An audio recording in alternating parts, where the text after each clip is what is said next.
ತುಮಕೂರಿನಲ್ಲಿಂದು ನಶೆ ಮುಕ್ತ ಭಾರತ ಅಭಿಯಾನದ ವಾಕಥಾನ್ಗೆ ರೈಲ್ವೆ ಖಾತೆ ರಾಜ್ಯ ಸಚಿವ ವಿ ಸೋಮಣ್ಣ ಹಾಗೂ ಸಿದ್ಧಗಂಗಾ ಮಠದ ಕಿರಿಯ ಶ್ರೀಗಳಾದ ಶಿವಸಿದ್ದೇಶ್ವರ ಸ್ವಾಮೀಜಿ ಚಾಲನೆ ನೀಡಿದರು.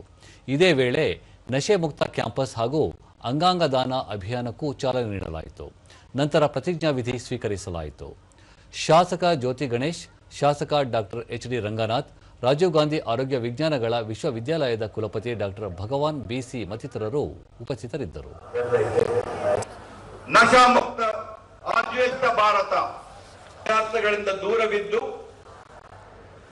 ಹಾಗೂ ನಾರ್ಕೋಟಿಕ್ಸ್ ಕಂಟ್ರೋಲ್ ಬ್ಯೂರೋ ಇವರ ಸಹಯೋಗ.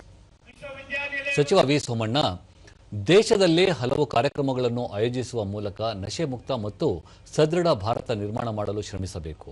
ಪ್ರಧಾನಿ ಅವರ ದೂರದೃಷ್ಟಿಯ ಚಿಂತನೆಗಳಿಗೆ ಹಾಗೂ ದೇಶದ ವ್ಯವಸ್ಥೆಯನ್ನು ಮತ್ತಷ್ಟು ಬಲಪಡಿಸಲು ಎಲ್ಲರೂ ಕೈಜೋಡಿಸಬೇಕು ಎಂದರು. ದೇಶದ ಯುವ ಸಮುದಾಯ ವಿಷಯವಾಗಿ ಕಾಲೇಜು ಕ್ಯಾಂಪಸ್ಗಳಲ್ಲಿ ಅಧ್ಯಯನ ಮಾಡುತ್ತಿರುವ ವಿದ್ಯಾರ್ಥಿಗಳು ಮಾದಕ ವ್ಯಸನಗಳಿಂದ ಸಂಪೂರ್ಣವಾಗಿ ಮುಕ್ತರಾಗಬೇಕು ಎಂದು ಕರೆ ನೀಡಿದರು.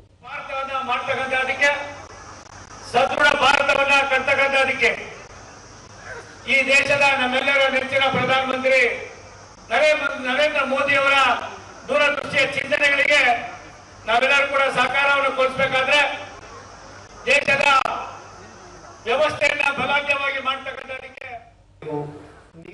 ಶಿವಸಿದ್ದೇಶ್ವರ ಸ್ವಾಮೀಜಿ ಮೂಲಭೂತ ಸೌಲಭ್ಯಗಳಾದ ನೀರು, ಗಾಳಿ, ವಸತಿ, ಸತ್ವಯುತ ಆಹಾರ ಸಮರ್ಪಕ ಬಳಕೆಯಿಂದ ನೆಮ್ಮದಿಯ ಜೀವನ ನಡೆಸಲು ಸಾಧ್ಯ ಎಂದರು.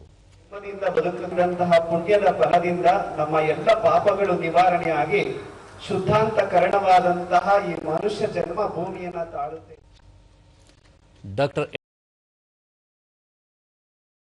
ಚಟಗಳಿಂದ ದೂರವಿಡಲು ಇಂತಹ ವಾಕಥಾನ್ ಕಾರ್ಯಕ್ರಮ ಹೆಚ್ಚು ಸಹಕಾರಿ ಎಂದರು.